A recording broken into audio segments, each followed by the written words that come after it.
নয়? আল্লাহ আপনি কি প্রেরিত সত্য পয়গম্বর নয়?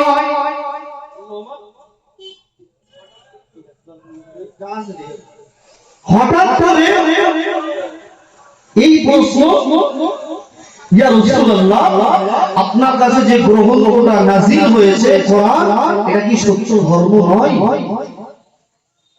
আল্লাহর নবী বললেন, ওমর তোমার কি বিশ্বাস হয় না আমি সত্য নবী? আল্লাহ যে কোরআনটা দিয়েছে এটা সত্য। ওমর বললেন, ইয়া রাসূলুল্লাহ আমার বিশ্বাস হয়। সুবহানাল্লাহ। ইয়া রাসূলুল্লাহ, ইয়া হাবিবাল্লাহ আমার বিশ্বাস হয় বটে, তবে আপনি কেন দাঁড়ার কামে গোপনে গোপনে গোপনে গোপনে আপনি আল্লাহ দিয়ে প্রচার করছেন? আল্লাহ তো আপনাকে সাইয়্যিদুল মুরসালিন বানিয়েছেন, তামাম জগতের লিডার বানিয়েছেন, তামাম জগতের শ্রেষ্ঠ চরিত্রবান নবী আপনাকে বানিয়েছেন। আপনি কেন এখন গোপনে গোপনে গোপনে গোপনে ইসলাম প্রচার করছেন? ইয়া রাসূলুল্লাহ আমি উমার ঘোষণা দিলাম, আজ থেকে আল্লাহর কাবায় নামাজ হবে।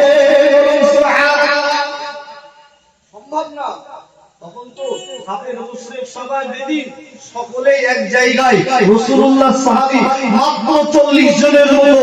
আপনি জানবেন আল্লাহর নবী আমার সেই সময় বলেছিল, উমার তুমি কি পারবে? কাবায় নামাজ হবে। আল্লাহ পাকের নবীকে খেয়াল করে উমার বলেছিলেন, ইয়া রাসূলুল্লাহ ইয়া হাবিবাল্লাহ হুজুর আল্লাহর কাবায় আল্লাহর নামে তাকবীর হবে, আল্লাহর নামের ধ্বনি হবে। ইয়া রাসূলুল্লাহ আপনি জানবেন না আজ আমি আপনার সঙ্গে রয়েছি। আল্লাহর নবী চাচা হযরত হামজা রাদিয়াল্লাহু তাআলা আনহু এক সাইডে দাঁড়িয়ে গেলেন, হযরত ওমর রাদিয়াল্লাহু আনহু আওয়ার সাইডে দাঁড়িয়ে গেলেন। কাবায় চলে যাবে, আল্লাহর কাবা তাওয়াফ করা হবে। আল্লাহ সমস্ত আল্লাহ ঈমানওয়ালা বান্দাদেরকে সঙ্গে করে নিলেন। মাত্র 40 জনের মতো বর্ণনায় পাওয়া যায়। আর কাফের মুশরিকরা বলল, কি ব্যাপার?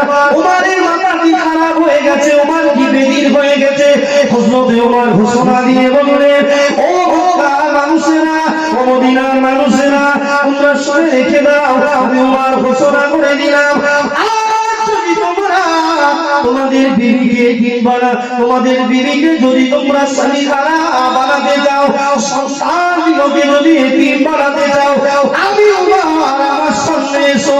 তা যদি না হয় আমি ওমর আমার সামনে যেন আসবে না।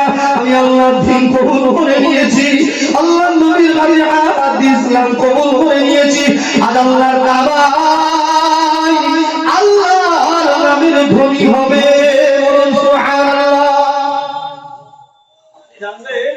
এই কষ্ট করে এই মেহনত করে আজ ইসলামটা আমাদের কাছ পর্যন্ত পৌঁছেছে।